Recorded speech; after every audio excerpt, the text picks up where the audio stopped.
Boa noite, queridos amigos. Bem-vindo à nossa casa fraterna e de alegria. Espero que vocês tenham recebido, assim, com muita alegria essas canções. Como o nosso coral hoje está grande e alegre, perceberam?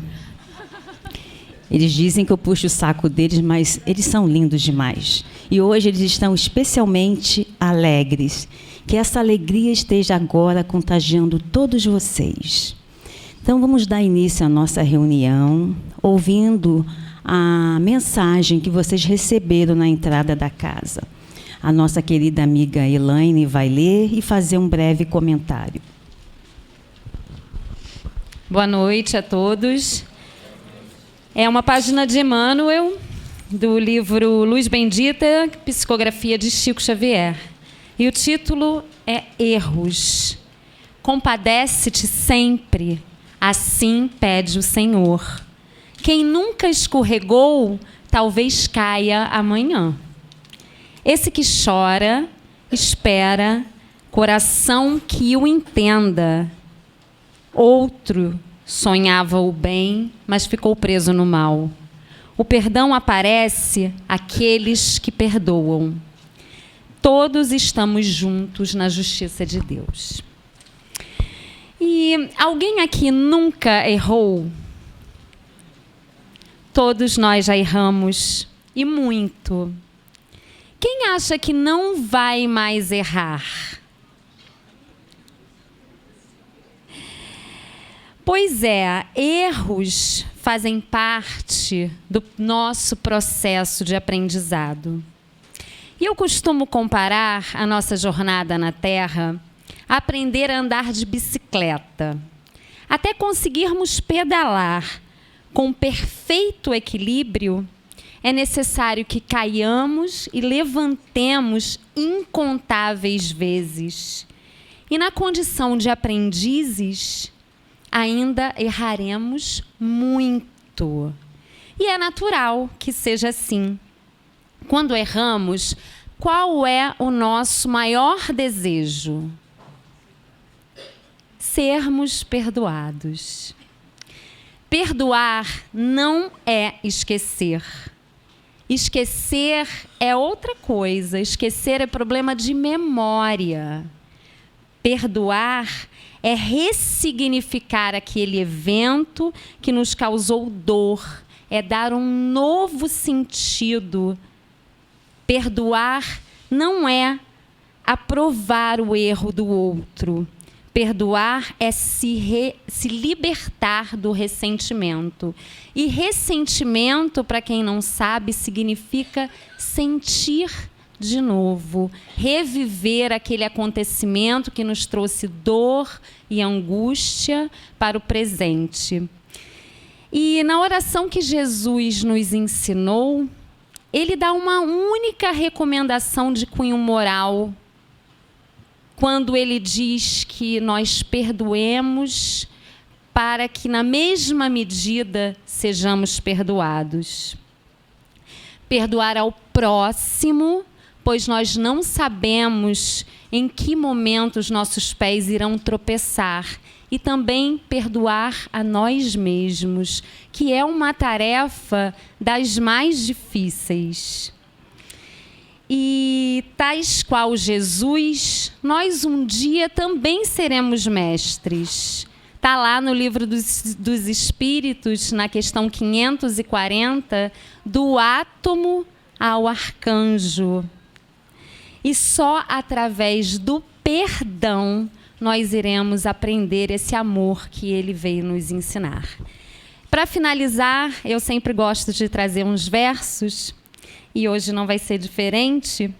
Então, diz assim, Almir Sater diz: ando devagar porque já tive pressa, e levo esse sorriso porque já chorei demais.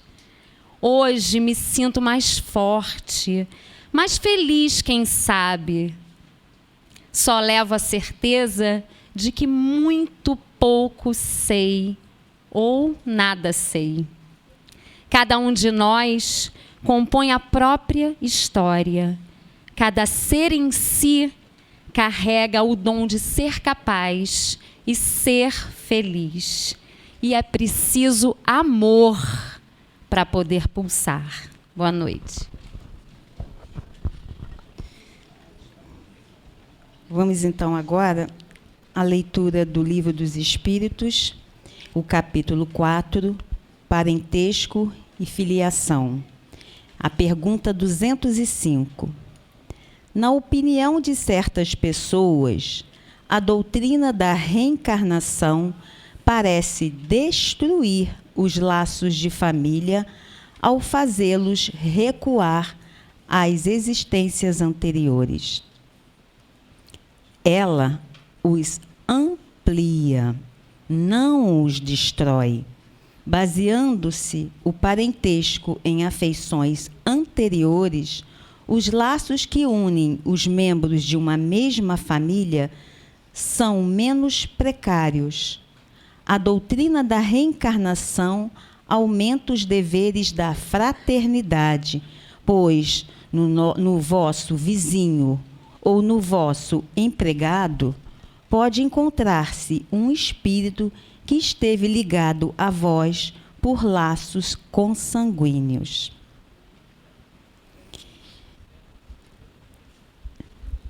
Espíritas desencarnados. Jamais vi em toda a minha vida um espírita desencarnado que me dissesse estar contente por ter morrido. Todos lamentam, e muito, não terem feito o que podiam enquanto estavam encarnados.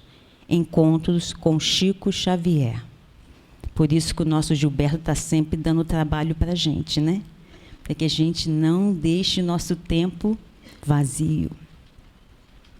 Então, vou pedir a todos que verifiquem, por gentileza, os celulares, coloquem no silencioso, para que não venha tocar durante a palestra, tentar evitar o ir e vir.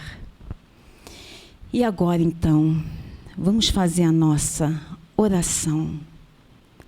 Aquela oração de agradecimento por estarmos aqui, neste momento, nesta casa, que toda segunda-feira nos recebe de braços abertos. Deus, nosso Pai bondoso, que nos ampara, que nos guia, que nos fortalece.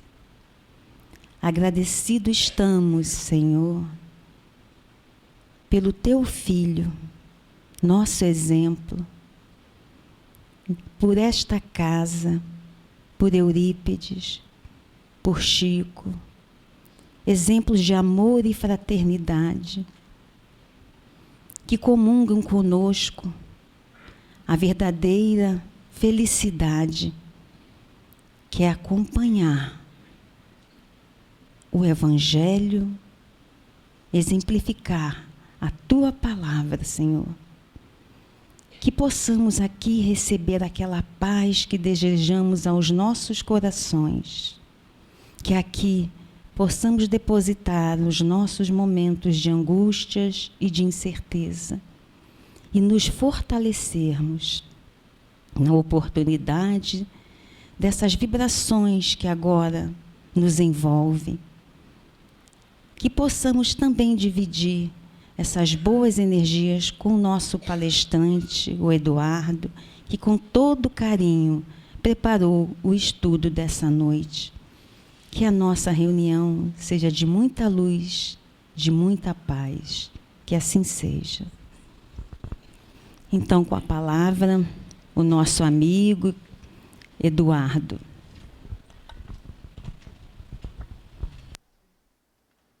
Queridos amigos, muito boa noite a todos. Com muita alegria a gente retorna a essa casa, querida ao nosso coração, e a gente traz o abraço fraterno do Grupo Eurípides Barçanufo, lá de Juiz de Fora, de Minas Gerais. E a gente pede a Jesus que nesse início de ano, onde a gente faz tantas promessas, onde a gente determina tantas coisas para as nossas vidas, que a gente possa realmente fazer aquilo que ele propôs para cada um de nós, educarmos a nossa alma. Por isso que nós vamos conversar um pouquinho sobre Jesus e a educação da alma, que é a grande proposta que ele tem para todos nós. Vamos utilizar uma passagem de Amélia Rodrigues, deste livro Vivendo com Jesus, através das mãos de Divaldo Pereira Franco, intitulado Sublime Encantamento. Vamos utilizar uma mensagem de Emmanuel, deste livrinho chamado Fonte Viva, através da abençoada psicografia de Francisco Cândido Xavier, intitulado Avancemos Além. E vamos utilizar o exemplo do nosso irmão Gotuso, através de André Luiz, também da psicografia de Francisco Cândido Xavier, além de O Livro dos Espíritos e o Evangelho, para a gente poder entender realmente um pouco mais desse sublime encantamento que Jesus vem propor para nós. E narra Amélia Rodrigues que aqueles dias estavam se apresentando um pouco diferente do que acontecia anteriormente. Aquelas pessoas da região do Mar da Galileia, em especial Cafarnaum, Magdala, Dalmanuta, em especial aquelas vilas simples e humildes daqueles pescadores, daqueles comerciantes, daqueles oleiros que lá trabalhavam dioturnamente, algo estava acontecendo em seus corações. Havia um semblante de paz, uma harmonia e até uma felicidade naquelas pessoas que lá habitavam. Eram pessoas comuns, talvez como nós no dia de hoje. Mas também, alguns poucos abastados que viviam naquela região e tinham as suas mansões, os seus grandes comércios, também estavam sentindo essa paz, essa alegria. E realmente algo estava acontecendo. Jesus havia saído naquele momento para poder iniciar o seu ministério. E por ironia da história, escolhe exatamente uma região de onde diziam que nada de bom lá sairia. E ele escolhe uma manhã de sol para andar pela praia. Estava o mestre andando pela praia, observando os pescadores que lá estavam nas suas tarefas habituais, quando parou na frente de dois, que estavam recolhendo a rede depois de terem voltado do mar. E neste exato momento, algumas pessoas que lá passavam, olharam aquele homem de aspecto nazareno, porém não nascido em Nazaré, aquele homem que lá estava, fitando aqueles dois pescadores. Algo estava diferente naquele olhar, naquele semblante. Quando então Jesus ergue a sua voz e diz a Pedro e André, os irmãos Boanerges, apelidados por Jesus como irmãos Trovão, e diz a eles: segue-me, vinde pois a mim, que os farei pescador de homens. Aqueles dois pescadores, aqueles homens simples, sem estudo, com muito trabalho, vivendo de uma rotina cansativa, largaram a rede na areia ao chamado de Jesus e foram seguir Jesus. Nada perguntaram, nada questionaram, Jesus nada falou, apenas fez o convite e continuaram a andar. Logo, quando eles viraram a curva da praia, adentraram mais dois pescadores, um deles muito jovem, que tinha aquele afã da juventude, e ao chamado de Jesus, largam a rede, o que estavam fazendo. Este jovem larga o seu pai e vai atender ao chamado de Jesus. No dia seguinte, o mestre resolve ir a um vilarejo próximo àquela região. E ao chegar na praia, encontra Filipe, o discípulo. E ele chama por Filipe. Filipe larga a sua rede, os seus amigos, a sua família e vai seguir Jesus. Logo adiante, o cobrador de impostos também larga todas as suas funções para seguir Jesus. Todos eram daquela região, todos eram judeus, com exceção de Judas, Judas Iscariotes. Aquele homem diferente que também larga suas funções ao chamamento de Jesus. Havia se encantado pelo sublime encantamento do Mestre. Jesus nada disse até então a que veio, como é que seria esse reino, o que ele iria fazer, quais eram as suas promessas, porém eles aguardavam o rei. Talvez não o rei como ele se apresentou, aquele rei que viria num cavalo armado e iria tomar à força os direitos a qual eles se diziam pertencer. Jesus chega de uma forma diferente, convidando, conclamando, encantando aquelas pessoas. Para a partir daí, formado o seu ministério, ele abre a sua boca nos prometendo, até hoje, eu vos trago a minha paz. Não trago a paz que o mundo a conhece, mas trago a paz que só eu posso oferecer. Que é a paz da consciência tranquila do dever feito. É esta paz que eu vos prometo. E a partir desse momento, até os dias de hoje, esses ensinamentos de Jesus calam fundo ao nosso coração. Mas precisamos avançar além.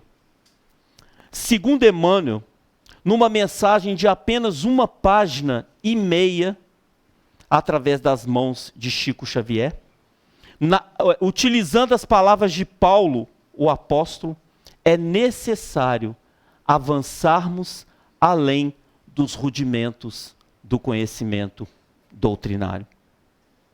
Quando ele chama rudimentos do conhecimento doutrinário, ele vem dizer para a gente, é natural que nós reconheçamos o poder de Jesus.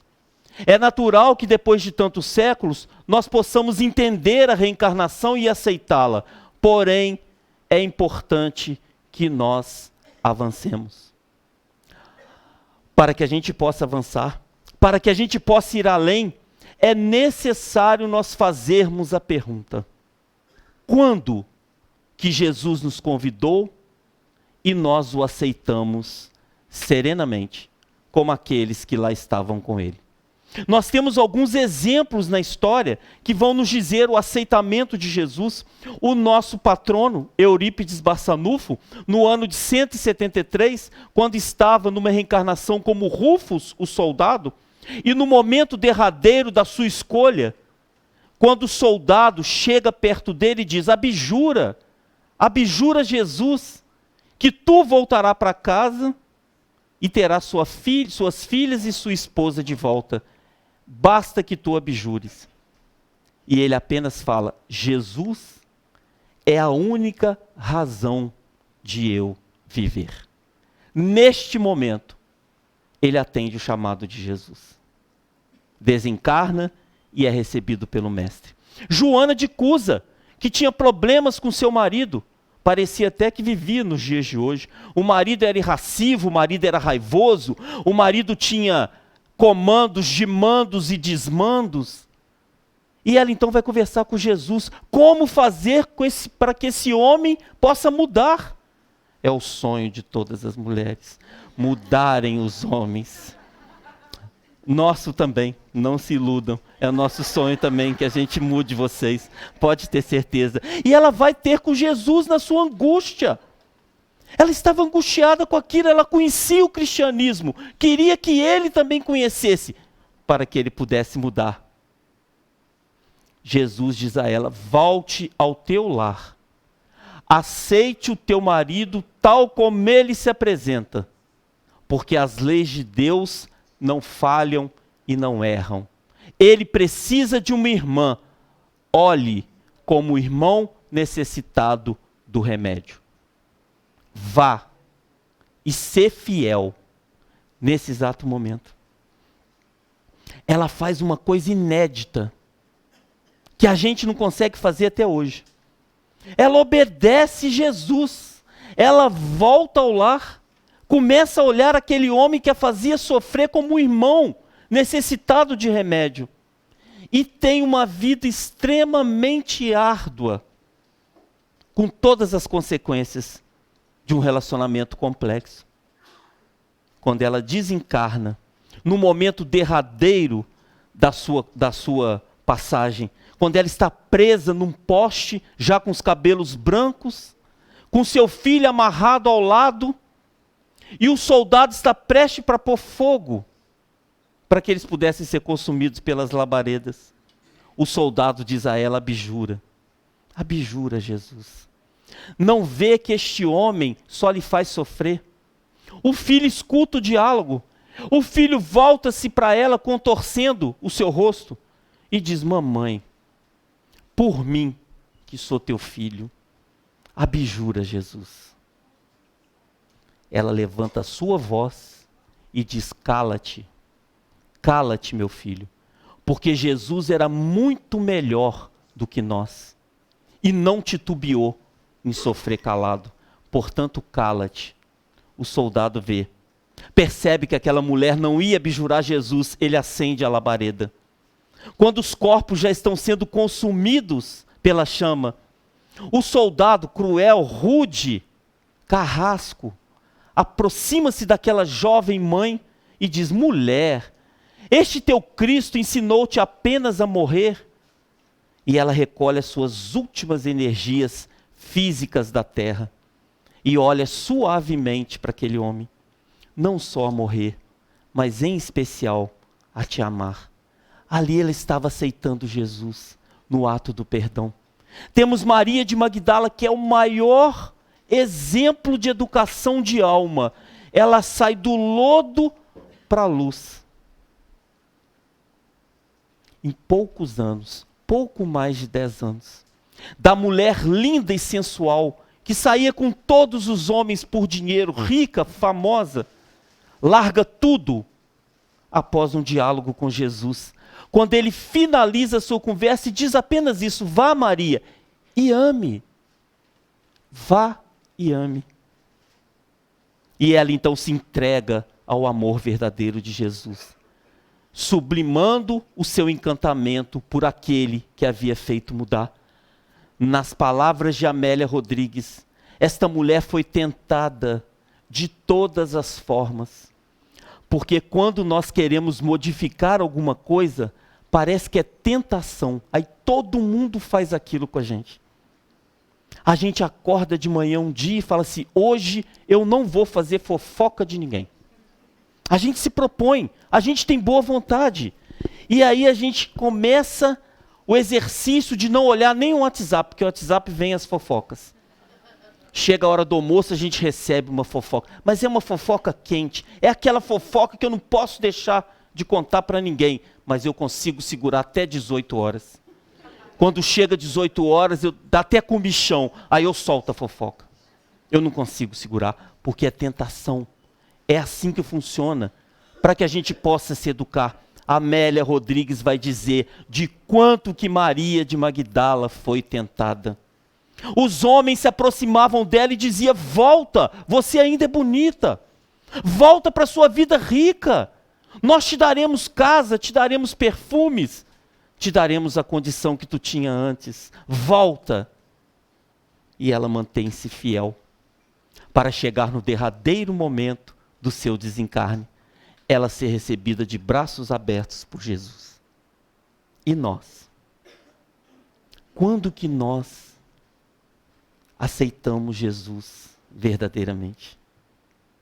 Quando que nós o teremos, como o senhor Allan Kardec vai perguntar, qual é o modelo que nós temos de perfeição? E a resposta vem qual é? Nossa, tá fraco, né? Qual é a resposta? Esse mesmo, esse que nos aquece, que nos acolhe, é este o nosso modelo e guia. Então, para que a gente possa se educar em todas as situações, nós temos que pensar: como agiria Jesus? Como agiria Jesus? Mas para que a gente não possa só dar exemplo de pessoas que conviveram com Jesus, talvez nós estivéssemos lá, não na condição de aceitar Jesus, mas na condição de perseguir e agredir Jesus, vamos trazer para os nossos dias. Francisco Cândido Xavier aceitou Jesus desde o momento que reencarnou nesta vida e deixou como legado o exemplo de amor e de sublime encantamento a Jesus. O pobre coitado do Chico, ninguém pode falar nada do Chico. Nunca foi visto com raiva. Nunca, está aqui o seu Gilberto que conviveu com ele, nunca foi visto, não é pela idade, é porque ele tem que consertar, senão dá problema, né? Porque ele é muito mais novo, mas ele conheceu o Chico já velhinho, né? Então, era novinho, né? Então, o Chico já era velhinho, né? E Chico nunca, em nenhum momento, inclusive nos seus momentos de dor, que muitas vezes ele os tinha, os seus momentos de dor. E ele dava o testemunho, porque o modelo e o guia de Chico era Jesus. E se nós aceitamos Jesus, nós precisamos dar o passo além, ou avançarmos além. É chegado os dias tão esperados nas Escrituras.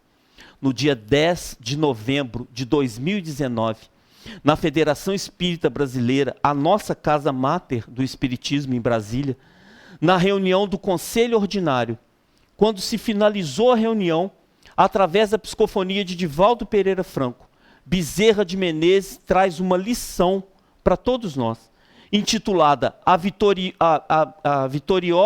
Gloriosa Vitória da Luz sobre as Trevas. A Gloriosa Vitória da Luz sobre as Trevas.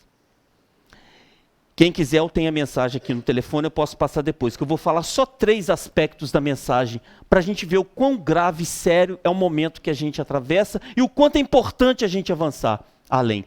Ele começa a mensagem dizendo assim: anoitece, vírgula.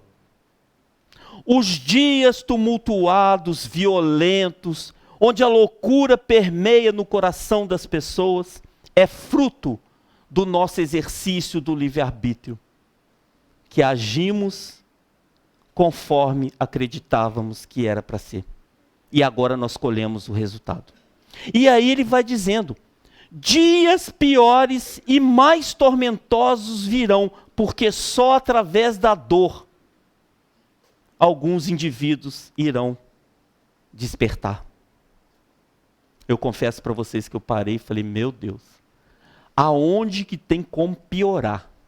Você só me responde onde tem como piorar. Porque eu acho que já está tão ruim que eu não sei onde que vai piorar. Mas deve ter algum lugar para piorar, porque Bezerra sabe do que ele está falando. E ele, inclusive, disse para nós que não vai sair daqui enquanto um de nós estiver sofrendo. Então tem alguma coisa para piorar. Talvez não para todos nós. Mas aí ele vem no 3º parágrafo e diz assim: alegrai-vos, porque vocês, nós, não nos oferecemos para servir na vinha do Senhor.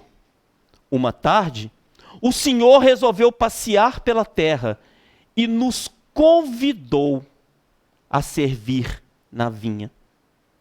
Alegrai-vos, porque já estáis do lado do dono da vinha. Porém, dia chegará que terá que prestar conta, e o teu salário será igual ao trabalhador da primeira hora. Eu fiquei tão feliz. Falou em salário, eu já fico feliz. Falou que o salário vai ser igual, então, imagina, meu salário vai ser igual aos primeiros cristãos que davam a vida. Meu salário vai ser igual. Mas eu preciso. Aí vem Emmanuel e diz assim: vai ser igual ao seu salário, sim. Bezerra está coberto de razão. Isso na década de 50, isso no ano de 2019. Porém, você precisa avançar. Sair dos rudimentos. O rudimento é a base, é essencial. Nós precisamos dar o salto qualitativo da maturidade, colocar em prática no nosso dia a dia aquilo que Jesus nos ensina. Essa é a nossa grande tarefa. Colocar em prática no nosso dia a dia aquilo que nós aprendemos na casa de Eurípides, aquilo que nós aprendemos nos grupos de estudo, aquilo que nós aprendemos na codificação. Aí é que nós vamos estar indo à frente.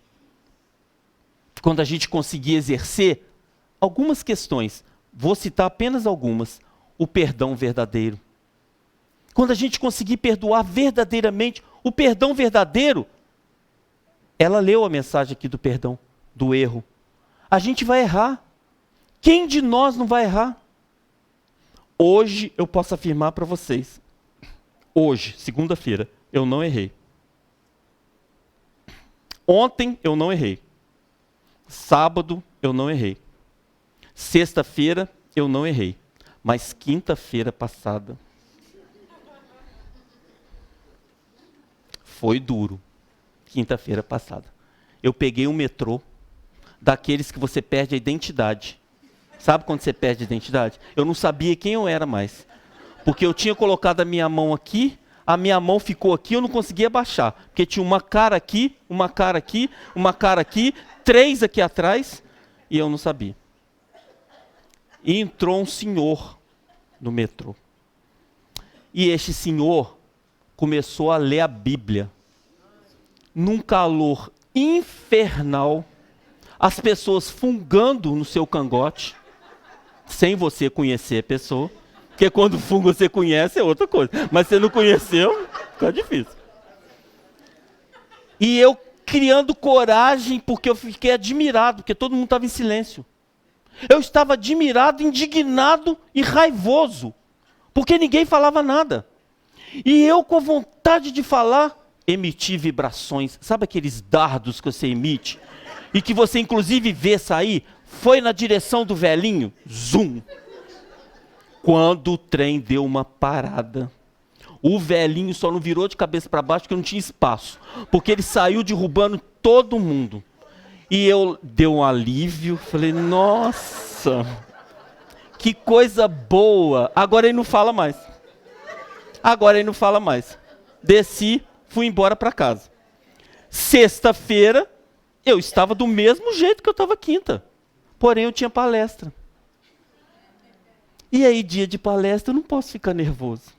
Dia de palestra, eu tenho que ficar um anjinho barroco aqui do lado de fora, sorridente, do lado de dentro aceitando tudo. O Marcos veio cortando todo mundo quando ele me trouxe para cá. E eu rezando, entregando para Deus. Mentira, brincadeira. Ele não fez nada disso, tá? Ele trouxe direitinho, ele sempre me traz muito direitinho. Ele até sumiu daqui. Ele me traz sempre direitinho. Ah, ele está aqui. Não, não está. Sábado eu fui fazer palestra. Pisaram no meu calo, me empurraram. Sorridente, feliz. Domingo eu fiz palestra também. Sorridente, feliz. E hoje eu tenho palestra. Estou aqui com vocês. Feliz, sorridente. Meus funcionários que trabalham comigo estavam até estranhando de tanto que eu estava rindo, dando bom dia para todo mundo. Agora amanhã. Amanhã. Não tem palestra.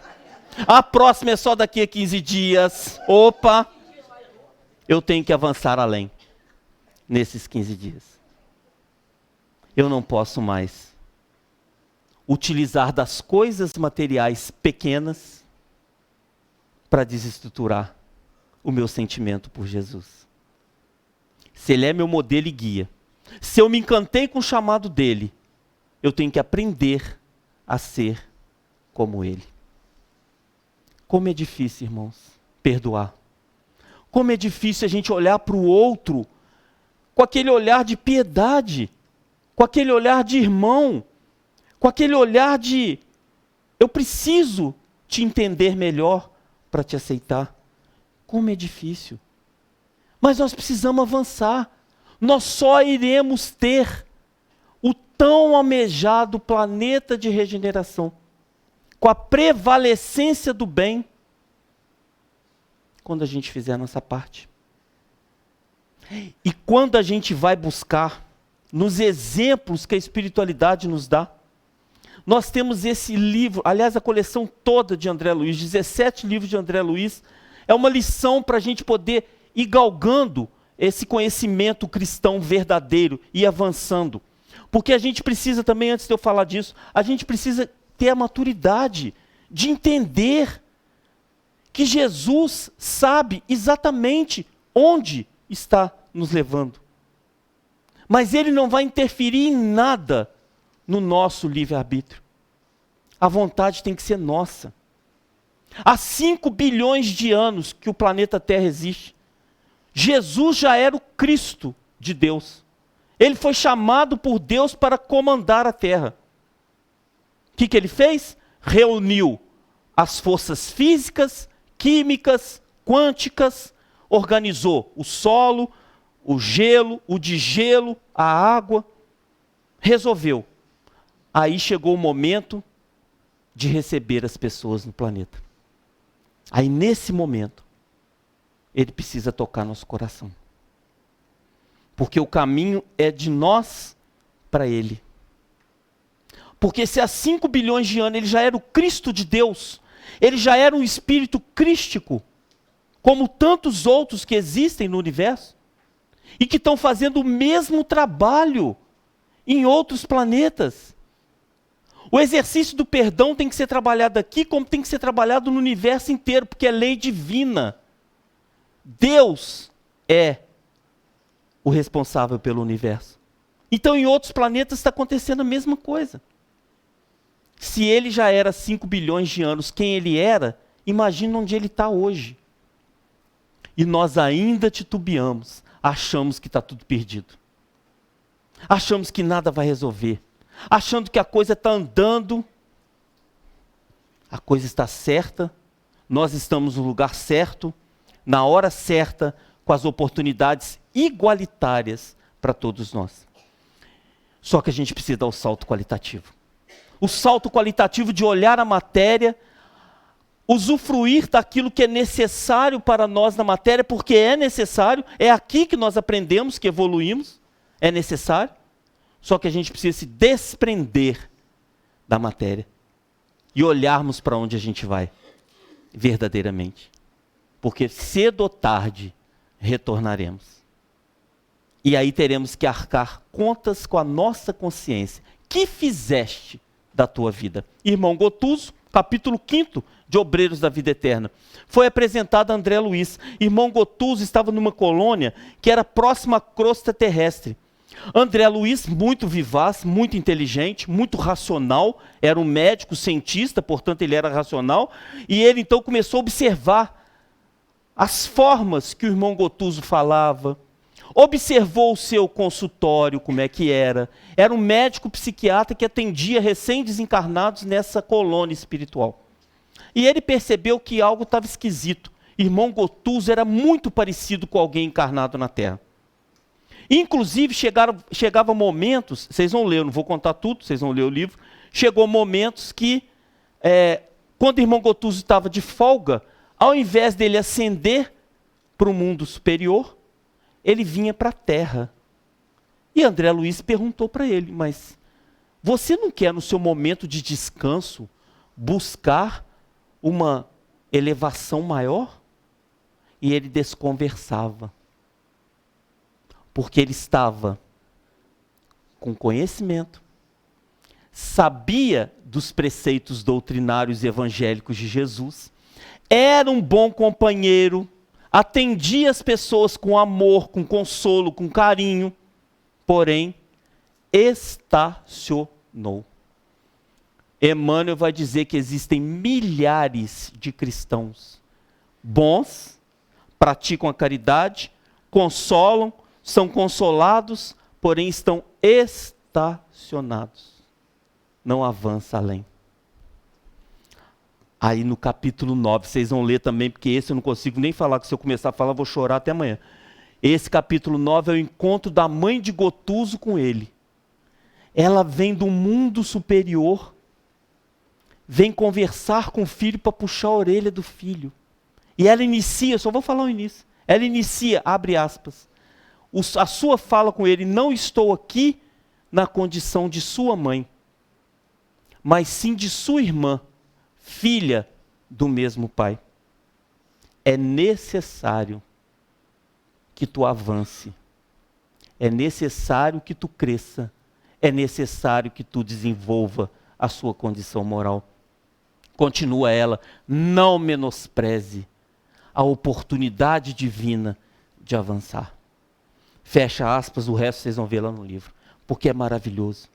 Chamando a nossa atenção, qual é o nosso papel nesses dias turbulentos que estamos vivendo. Todos nós reclamamos. Todos reclamamos da violência. Aqui no Rio nós reclamamos ainda mais, né? Da violência, da briga no trânsito, das confusões que a gente arruma. Todos nós reclamamos. A água mineral. Tá? Reclamamos da água, reclamamos de tudo. Aí a pergunta, não responde, não pensa. Porque se pensar, Eurípides vai anotar. E se ele anotar, está anotado. Aí você tem que arcar com ele. Então nem pensa e nem responde. O que nós estamos fazendo para isso tudo? Qual é o nosso papel? Será que a gente se encantou com Jesus e a gente está fazendo isso no nosso dia a dia? Porque o Cristo não espera nada mirabolante. Espera que cada um faça e cumpra o seu papel. Como cidadão, como esposa, como esposo, como mãe, como pai, como filho, como irmão de caminhada, como trabalhador da casa espírita, como cidadão nas relações sociais lá fora. Porque até aqui na casa espírita é muito fácil. Eu fui recebido com um abraço, com carinho, com um beijo, todo mundo me chamando de irmão. Mas a gente precisa levar esse sentimento para o nosso dia a dia. E Emmanuel continua, de que adianta se construir um navio e deixar o navio na praia, ancorado? Navio foi feito para ser lançado ao mar. E o que se tem no mar? Obrigado pela resposta. As tormentas, as ondas, é o que se tem no mar. Que adianta o soldado ser treinado para a guerra e ficar preso no quartel? Olha a frustração desse soldado. Ele quer ir levar os seus conhecimentos. E acreditem, quando nós preparamos nossa encarnação, dá até um nó na garganta, porque a gente até pergunta, ai meu Deus, eu estava doido mesmo, né? Quando a gente preparou a nossa encarnação, a gente suplicou essa oportunidade de aqui estar, neste momento da Terra. E a gente reclama. E a gente junta a mala e vai para Portugal. Quem tem menos dinheiro. Quem tem mais dinheiro, vai para um país melhorzinho da Europa. Quem não tem nada mesmo, vai para os Estados Unidos. Aí vai para lá arrumar alguma coisa para fazer. Achando que vai fugir. Achando que vai fugir de si mesmo. Nós não fugimos de nós mesmos. E aí vem o senhor Allan Kardec. Cada vez que passa, que eu fico mais velho, eu fico mais admirado com Kardec. Kardec era um professor, didático, cientista e racional. E aí na pergunta 642 ele vai falar assim, importa que o homem não faça o mal, garantindo o seu futuro junto a Deus? Olha a pergunta dele. Importa que o homem não faça o mal, garantindo o futuro dele diante de Deus? Importa não fazer o mal?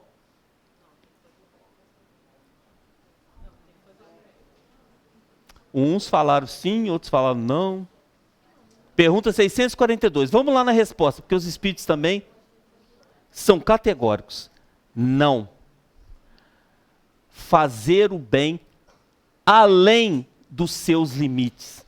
Porque inclusive, dói, gente. Inclusive, o bem que tu não fizeste e que ocasionaste mal, tu é responsável. Não fiz o mal, mas eu também não fiz o bem. A responsabilidade é de quem? Minha também. Porque se eu tive a oportunidade de fazer o bem e me calei, porque aí vem Divaldo e diz assim, através das falas de Bezerra, o bem usa sandálias silenciosas, enquanto o mal usa tamanco que faz barulho para tudo quanto é lugar. E a gente fica naquele silêncio. Precisamos avançar além. Perdoar, de verdade. Não é início do ano? A gente não fez uma lista de promessa? Eu fiz uma lista de promessa. Tinha mais ou menos umas 20. Eu já esqueci umas 15. Falta só 5 para eu esquecer. Mas como fevereiro é daqui uma semana, eu já esqueci. Em fevereiro eu já esqueci todas que eu fiz. Mas vamos fazer a promessa daquilo que a gente quer. A gente quer e anseia viver no planeta do bem. Estamos preparados para viver no planeta do bem? Eu tenho falado muito em viver do planeta do bem, porque eu falo para eu ouvir. Será que eu estou preparado em viver no planeta do bem, onde eu vou ter que ser manso, brando, pacífico? Porque o que eu fiz no metrô foi pensamento. Pensamento é o quê? Força. Eu errei em pensamento. Pelo lado de fora eu estava com essa carinha de anjo que vocês estão vendo aqui. Estava dando um sorriso para o velhinho que estava lendo a Bíblia. Mas lá eu estava emitindo assim. E a gente faz isso o tempo todo. Tem gente que está emitindo dardo aqui para mim. Acaba logo, Eduardo. Que eu estou doido para ver o primeiro capítulo da novela. Sinto profundamente. Você já perdeu o seu primeiro capítulo da novela. Porque não é de 7 às 8? Então já acabou. Pronto. O capítulo da novela já acabou. Agora é Jornal Nacional e a outra que já está rodando há muito tempo, que eu não sei nem o nome. Então, ela falou aqui de um negócio preciosíssimo, que Emmanuel vai terminar. Observe o seu tempo, para que não chores em cima de obra morta. Ela leu um negocinho desse daqui, que diz assim, o maior arrependimento de quando a gente desencarna, é a gente olhar para trás e ver, poxa, quanto tempo eu perdi. Ao invés de eu estar lendo um livro, eu estava ligando no Big Brother Brasil. E assistindo. Aquela coisa maravilhosa, educativa, que educa os nossos filhos. Nos educa. Nos faz sentir exatamente como eles. Uma dessas novelas que está sendo reprisada agora, porque a dose é dupla, tripla. Você vê uma vez, depois você tem que ver de novo, para poder fixar. E aí quando você está achando que está esquecendo, não, aí vem a terceira vez, vale a pena reprisar outra vez. Essa moça que é a personagem principal, eu trabalhei durante muitos anos com a irmã dela, que é professora, e o pedido que ela chegou para a gente na casa de Eurípides foi, olha, coloca o nome, porque na hora que ela sai da gravação, a vibração é tão perturbadora, que ela não consegue desvincular o personagem da vida real. Ela não consegue desvincular. Tal o sentimento que ela vive. E a gente liga a televisão e traz para dentro do lar. Quando que Jesus me chamou? Quando que ele me encantou? Quando que ele me fez perdoar verdadeiramente? Quando eu me conheço, que é o segundo item. Eu perdoo, eu me conheço. Eu me conheço verdadeiramente. Quando eu olho no espelho, eu vejo verdadeiramente quem eu sou. Mas na essência, na verdade, no conhecimento puro de quem eu sou, porque não dá mais, atingimos a maioridade. Aí vamos lá para o final da mensagem do Bezerra. Anoitece. Lá no último parágrafo, depois tem o meio todo, tá? O meio é terrível, vocês vão adorar. Tem que ler, porque é muito bacana. Bezerra nos deixa assim, muito tranquilos. Porque quando ele chega no final, ele diz assim, mas a nova era, a era de felicidade, já chegou. Então eu preciso me conhecer. Para viver na era da felicidade. Eu preciso me conhecer. Eu preciso saber o que me irrita, o que não me irrita. Eu preciso saber aquilo que eu consigo, aquilo que eu não consigo. Porque a humildade é exatamente reconhecer aquilo que eu posso e aquilo que eu não posso. E quando eu faço o exercício de me conhecer verdadeiramente, eu olho no espelho e digo assim para mim, você é assim. Então você precisa melhorar isso. Vai melhorar tudo? Não. Por isso que é um processo educacional. Reencarnação por reencarnação. O que a gente não pode? É errar, manter no erro, repetir o erro.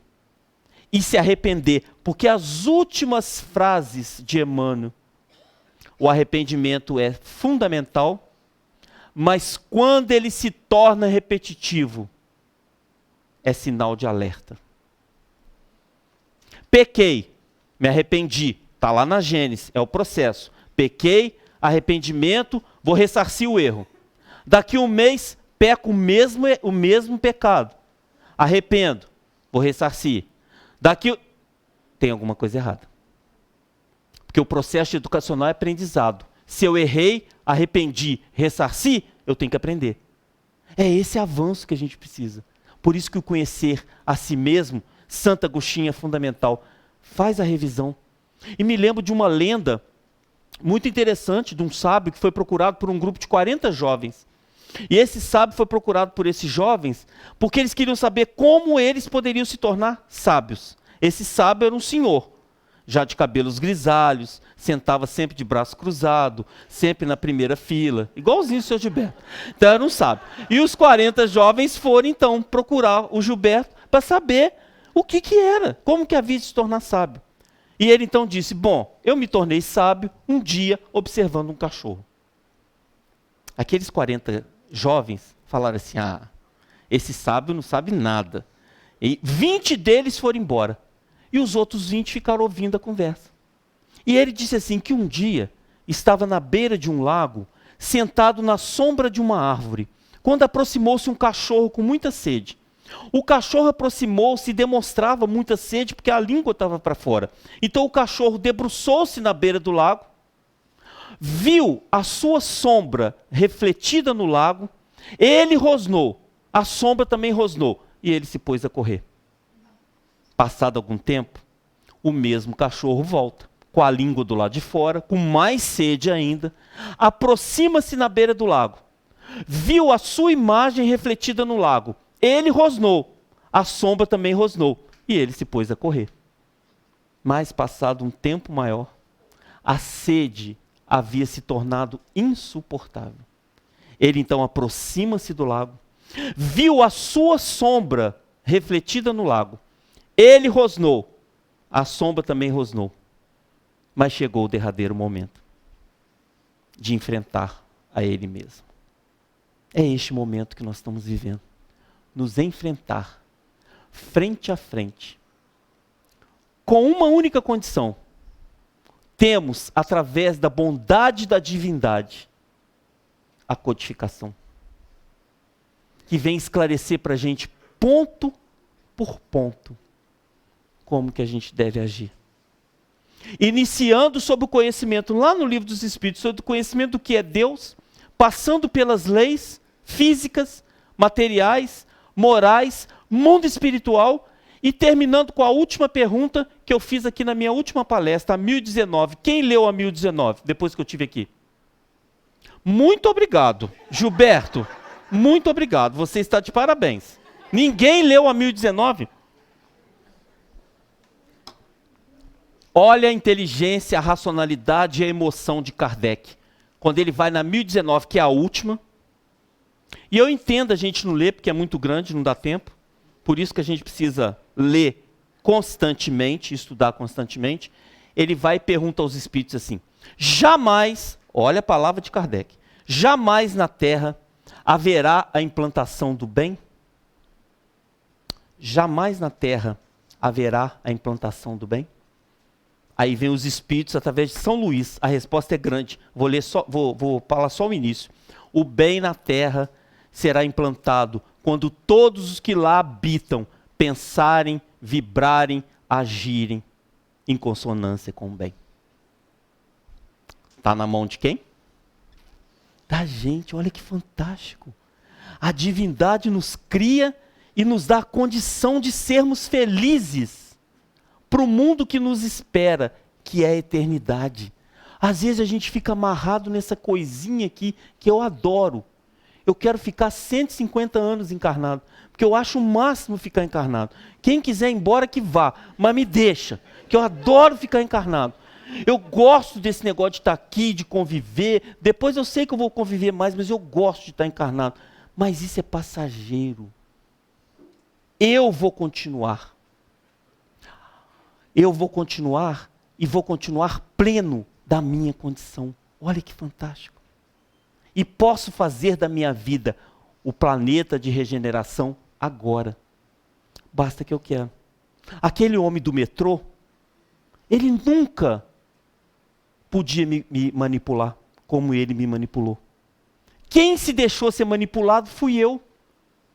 Ele não me conhece, ele não sabe que eu vibrei para ele. Quem ficou mal nessa história toda e carregou lixo? Muito obrigado pela resposta. Aí vocês respondem, né? Aí vocês respondem. Quando dói em mim, vocês respondem, né? Quando dói em vocês, vocês não respondem, não. Muito obrigado. O coral aqui foi unânime, só não faltou cantar. Você, né? Só faltou eles cantarem aqui. Você, né? São ótimos. Por isso que são meus companheiros. Porque são ótimos, verdadeiros. Mas quem ficou mal fui eu. E a gente se deixa manipular o tempo todo pelas pessoas. E aí eu vou perguntar pela terceira vez, porque é 3 vezes que eu já vim aqui, na segunda-feira. Tive um outro dia que é quinta.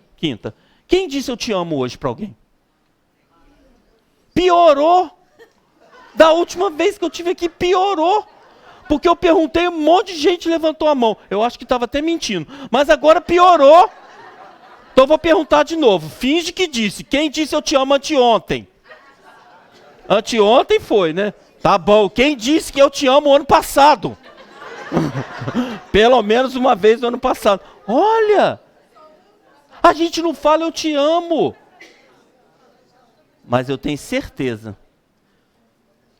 que da hora que a gente acordou até agora, a gente falou um monte de coisa ruim. Mas a gente não fala eu te amo. O poder desse falar te amo é tão fundamental que me permito contar muito rápido. Eu tive uma chefe carrasca. Ela me perseguia da hora que eu chegava na universidade até a hora que eu ia embora, inclusive em casa. Teve uma vez que aconteceu um episódio lá, 11 horas da noite, ela me ligou, você não tomou providência? Claro que não, estou em casa. Tinha jeito de tomar providência, nem sabia que tinha acontecido. Tal a forma como ela me tratava. E eu deixava ela me tratar. Um belo dia, eu tinha feito uma palestra sobre perdão. E estava me esforçando para perdoar. Agora, como que você perdoa uma pessoa que te persegue todo dia? Muito difícil. Inclusive, eu conversava com Jesus sobre isso. Ele nem me ouvia, mas eu conversava.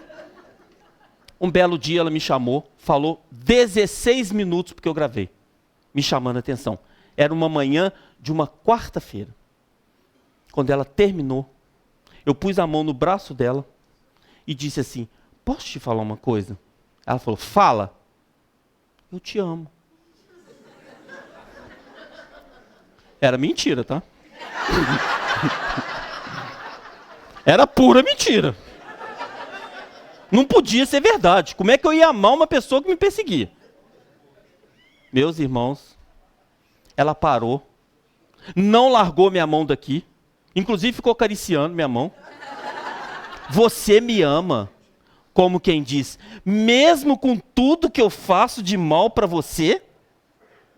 Aí eu disse assim para ela, te amo. Sabe por que eu te amo? Você, com o seu jeito, me faz aprender o perdão. E aí sabe o que ela falou? Muito obrigado. A partir de hoje, você é meu amigo. Foi mandado embora logo em seguida. Mas, não por minha causa. Não por minha causa. Mas eu resolvi. Porque ela me manipulava. Eu já ia para o trabalho pensando no que ela ia fazer. Eu não conseguia mais trabalhar. Eu já ia pensando nela. Ela me manipulava. Quem é ela para me manipular? Se eu tiver que ser manipulado, eu tenho que ser manipulado por quem? Pelo meu modelo e guia, Jesus. Nem ele me manipula. Porque ele diz assim, Eduardo, vai e não peques mais. Vai e perdoe. Vai e trabalhe no bem. Eu vou se eu quiser. Ele não vai ficar atrás de mim me manipulando. Vai. Viu como é que é maturidade? A gente precisa. Sei o quanto é difícil. Porque eu faço isso todos os dias. Erro todos os dias. Hoje não. Hoje eu estou aqui, não errei. Hoje foi tudo certinho. Mas a gente precisa fazer.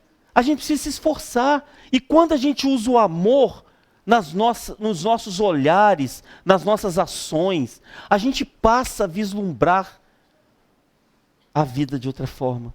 A gente passa a olhar as pessoas com outros olhos. A gente passa a entender a grandeza que é estar encarnado nesses dias turbulentos. Porém, de nova era. Que chegou. prometida nas Escrituras. Está aí, a nova era tão esperada por todos nós. Agora precisamos treinar perdão, precisamos treinar ações positivas, falar no amor. Precisamos olhar o outro com o olhar evangélico do Cristo. Falava, exemplificava, mostrava qual o caminho que tinha que tomar, chamava no canto quando a pessoa estava com dificuldade e continuava a sua caminhada. Judas, o seu discípulo, o traiu. Judas, o seu discípulo, o traiu. Antes de aparecer para Maria de Magdala em Cafarnaum, após o seu desencarne, ele vai no umbral. E o diálogo é narrado por Humberto de Campos, também pelas mãos de Chico Xavier. E é um dos diálogos mais lindos que eu já li na minha vida. Porque ele diz assim: Judas, sou eu, teu amigo. Sou eu, teu amigo. Um pequeno parênteses, mas é muito reflexivo. Eu fico imaginando se é comigo. Qual que seria a minha reação? Por muito menos, eu não vou no umbral visitar, não, eu empurro para o umbral. Por muito menos. Então eu fico imaginando a capacidade de amar de Deus. De Jesus. Imagina, ele vai lá e diz: Judas, sou eu, teu amigo. Adormece, porque os séculos te esperam. Como a dizer, tu errou. Terá que ressarcir a lei. E ele termina o diálogo, depois vocês vão ler ele todo completo. E ele termina o diálogo dizendo assim: eu estarei contigo. Meu Deus, olha a capacidade de amor. Aí ele vai aparecer para Maria de Magdala. Lá no meio, ela achando que era um jardineiro. E ele aparece. E é claro que os outros não acreditam nela. Ex-prostituta, como é que você pode ter visto Jesus? Ele morreu. Não, ele apareceu. A mãe de Jesus acredita em Maria, pela suavidade do amor. É esse amor que nós estamos falando. É esse amor que nos acalma, nos acalenta o coração. É esse amor que nos dá força de continuar nesses dias turbulentos. É esse amor que vai fazer a gente avançar além, que só depende da gente. É a vontade. Aquela vontade sincera de realmente nos tornarmos melhores, para aproveitarmos ao máximo o tempo de encarnados que aqui estamos. Porque cada um de nós tem a sua função. Cada um de nós é importante nesse processo evolutivo educacional, e uns auxiliando os outros. Que seria de nós se nós não tivéssemos o exemplo de 38 anos de Eurípides Barçanufo? Que seria de nós se não tivéssemos esse exemplo? O espírito que conseguiu ver Jesus encarnado, tal a sua magnitude, e a gente não se dá conta. Eu falo aqui, toda vez que eu venho, quando o Marcos me traz uma rua, que eu não sei qual é o nome, que eu vejo que tem eu marco pelo radar, tem um radar e tem uns negócios no chão, já começa a vibração de Eurípides. Aí ele ainda entra mais em uma, entre outra, até chegar aqui. A magnitude desse espírito é a oportunidade que ele nos dá de estar aqui, na sua casa. Olhando, verificando aquilo que ele exemplificou quando ele conheceu Jesus, quando ele se encantou por Jesus. Porque o mestre diz a ele, quando estava chorando e eles se encontram: tu choras, mestre? Claro, Senhor. Chora, Eurípides. É lógico que eu choro. Tu chora por aqueles que não te conhecem? Não. Meu choro é exatamente por aqueles que me conhecem, falam de mim, pregam em meu nome, mas não fazem. O Gotuso e tantos outros de nós. Conhecemos, consolamos, falamos, mas não agimos. Avancemos além, cada um de nós. Essa é a mensagem de 2020. Avançar além dos limites para fazer o bem. Deus necessita do nosso exercício do bem.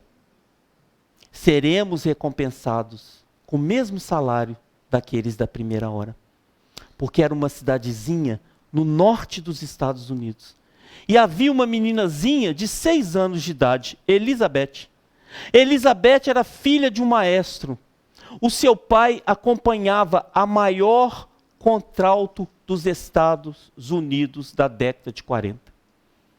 Elizabeth então resolveu tocar violino e começou a estudar violino. Um belo dia haveria uma apresentação na cidade de todas as crianças que trabalhavam com música. E ela passou um telefonema para o seu pai, para que o pai pudesse vir assisti-la. E o pai chega um dia antes e traz uma surpresa para Elizabeth. Traz Madame Ernestina, a maior contralto dos Estados Unidos. Elizabeth fica nervosa, iria se apresentar para uma diva, pela maior contralto dos Estados Unidos. Mas ela cria coragem e no dia seguinte, sábado, 4 horas da tarde, ela era a primeira a se apresentar. Abre os panos do teatro. Elizabeth entra.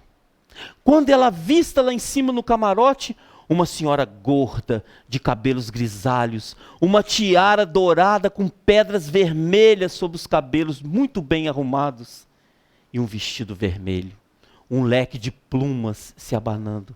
Era Madame Ernestina estava ali. Ela faz um gesto para saudar Madame. O maestro não entende o gesto e começa a orquestra. Elizabeth corre para acompanhar a orquestra. Ninguém sabia quem acompanhava quem e quem corria de quem. Foi um fiasco. Algumas palmas, apenas de consolo. E ela sai. Entra no camarim e chora desesperadamente. Fica ouvindo as outras apresentações que estavam acontecendo, seus colegas aplaudidos, todos. E quando chega ao fim, era o momento derradeiro. Teria que enfrentar o seu pai. O pai entra no camarim com Madame Ernestina.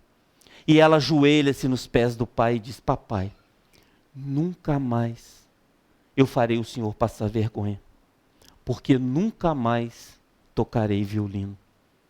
Ele, talvez naquele momento não tivesse tanta sensibilidade, disse: pois bem, minha filha, tu faz muito bem. Madame percebeu e disse assim: quero levar você para te dar um presente. Amanhã tu irás conosco na nossa nova turnê. No dia seguinte, Elizabeth se arrumou e saíram a passear, aí em busca da nova turnê. Anoiteceu. Foi necessário que parassem no hotel à beira de estrada, alimentaram-se, dormiram e no dia seguinte, 5 horas da manhã, Madame bateu na porta de Elizabeth. Vamos visitar a natureza, porque a natureza é a força de Deus. Começaram a caminhar pelos campos, árvores, flores, quando de repente Madame disse: silêncio. E começaram a escutar um pássaro. O pássaro cantava. Quando o pássaro silenciou, Madame completava o canto do pássaro. Quando Madame silenciava, o pássaro cantava logo em seguida. E foram assim durante 5 minutos, até que o pássaro deu uma gargalhada e voou. Madame olhou para Elizabeth e disse: Elizabeth, tu conheces a calhandra, o rouxinol? Não, Madame. Pois bem, vou te contar a história da calhandra. Deus criou a terra, criou o universo. E um dia resolveu ver se estava tudo bem. Visitou os mares estavam equilibrados. Visitou as montanhas estavam equilibradas. As florestas, o céu, as nuvens, as tempestades, tudo estava funcionando. Mas ele resolveu visitar um campo onde havia um homem trabalhando. E ele percebeu que o homem passava o arado de um lado e para o outro. E quando ele chegava na porta do campo, ele encostava o seu queixo na sua enxada, no seu arado, e dizia: ó vida desgraçada, ó vida cruel. Pegava o arado, passava para o outro lado. Ó vida desgraçada, ó vida cruel. E Deus falou: não é possível. Pegou um punhadinho de barro, ajustou daqui, ajustou dali, fez uma garganta como se fosse uma flauta. Deu o fluido da vida e disse: vá, calhandra, cante para alegrar o coração dos homens. e foi observar. Quando o pássaro chegou até o homem estava passando o arado. Quando ele chegou no final, aquele pássaro cantando, ele começou a cantarolar. E ia para o lado de cá e começava a cantarolar. Ó vida feliz, olha que maravilha. E o pássaro cantando. A mim, ele disse, vá Ernestina e cante, para acalmar o coração dos homens. A ti ele disse, vá Elizabeth, toque o seu violino, para que toque o coração dos homens. A ele diz isso, a ele diz aquilo, e a cada um de nós, Deus disse, vá e faça algo por alguém. 20 anos se passaram. Elizabeth tornou-se a primeira violinista dos Estados Unidos. Um dia ele estava em Nova York para fazer um concerto. Quando abriu o jornal e leu, Madame Ernestina irá se apresentar no próximo sábado.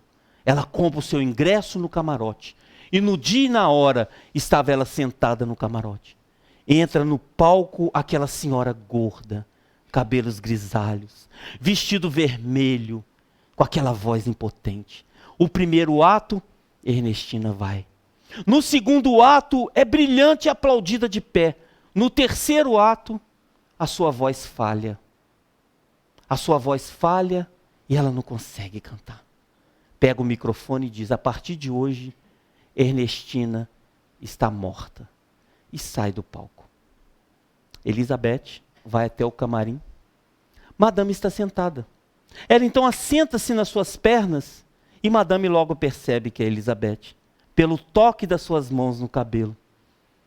E aí ela olha para aquela mulher, triste, porque não havia conseguido cantar, e diz, Madame, tu te lembras da calhandra, do roxinol? Elizabeth, o que eu faço? Madame, agora que tu não cobra mais, porque não precisa, cante para os corações dos aflitos que não podem pagar. Ela pega o telefone e liga para o jornalista. Avise que Ernestina acabou de viver. E 10 anos depois, anunciava-se a morte da maior contralto dos Estados Unidos. Estava numa praça pública cantando para 10.000 pessoas do populacho que não podiam pagar. A ti, ele disse, vá, calhandra, e canta. A ti que encante, a ti que ame. E a todos nós, ele disse algo ao nosso coração. Encantemo-nos com Jesus, porque Ele espera por nós. Muito obrigado e muita paz.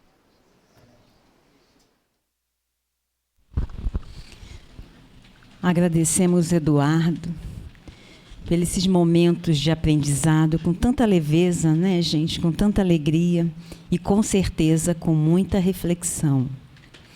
Então, vamos passar agora para o nosso momento do passe, convidando os trabalhadores da casa que se posicionem. Eu vou apagar as luzes, mas apenas para facilitar a nossa concentração.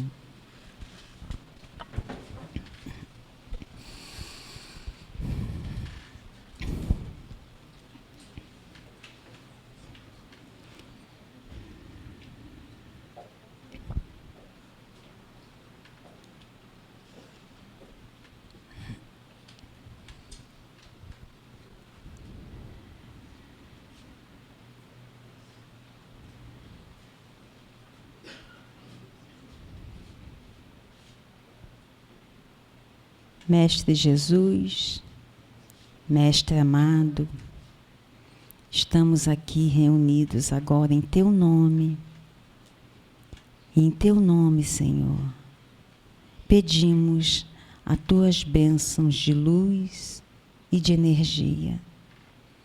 Que nesse momento os nossos amigos espirituais estejam aqui entre nós, trazendo o Seu amor, Senhor, a Sua alegria, que os nossos corações agradecidos possam receber todas as bênçãos e que possamos levar essa energia através de nossos pensamentos, a todos aqueles que amamos, encarnados e desencarnados.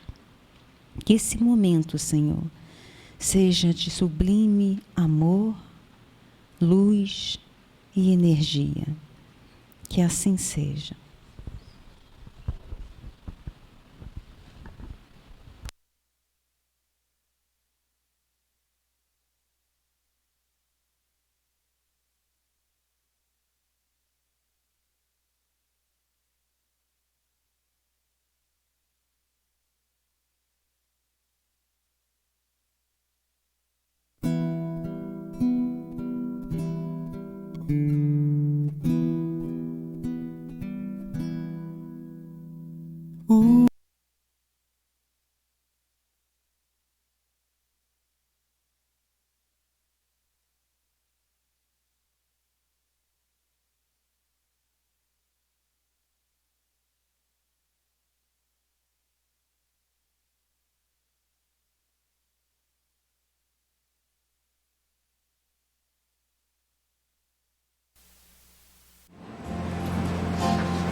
Mestre Jesus.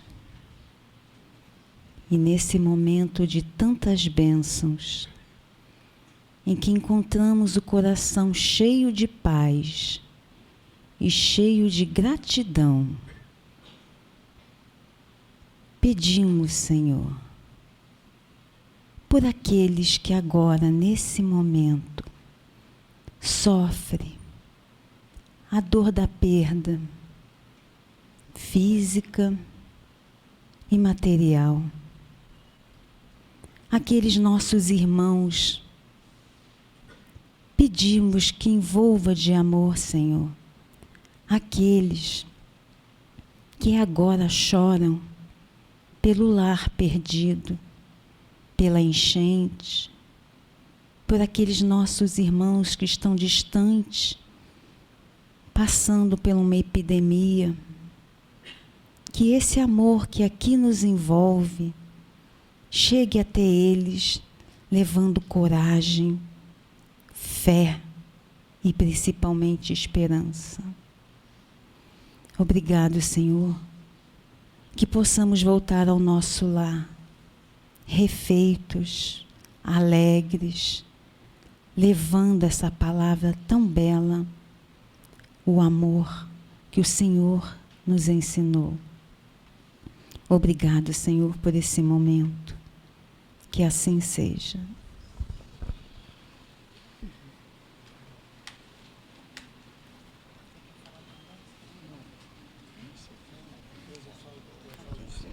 Tá.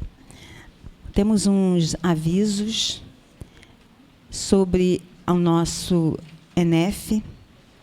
É o Encontro Estadual da Família Espírita, que vai ser realizado aqui, né, na Casa Espírita Eurípides Barçanufo, que vai ser nos dias 22, 23, 24 e 25 de fevereiro, o período de carnaval, né? Das 13 horas às 18 horas. E as inscrições estão pelo site ou pelo telefone da casa, 2446-8108. Ou nas reuniões públicas também, vocês podem se inscrever. O Gilberto também tem um aviso de um curso, né, Gilberto? No dia 16 de fevereiro, domingo, o Alex Piscine, aquele amigo nosso, companheiro da casa, vai fazer um seminário sobre mediunidade. Então, aqueles que estão interessados sobre o tema, dia 16 de fevereiro, domingo, um seminário sobre mediunidade. De 9 a meio-dia. E é uma mensagem recebida, né? Em meio a tanta erva daninha, uma plantinha eu vi nascer, que precisava ser regada se quisesse florescer. Se o mundo é tão confuso que a fé parece se perder, cuide bem dessa semente que Jesus planta em você. Amiga Cornélia. Então, vamos também terminar com uma trovinha, né? Que é o presente de toda a noite. Hoje eu vou pedir a Elaine, essa amiga querida, que escolha o número de 1 a 60. 8. A Elaine está escolhendo uma trovinha, mas sabemos que é para todos nós. Nas crises por mais amargas, como quase todas são, recorda que o sofrimento é tempo de promoção. Repetindo, nas crises por mais amargas, como quase todas são, recorda que o sofrimento é tempo de promoção. De Jacques. Eu não sei falar o outro nome. Uma boa noite a todos. Jacques Aboab. Aboab. Boa noite, uma noite de paz a todos.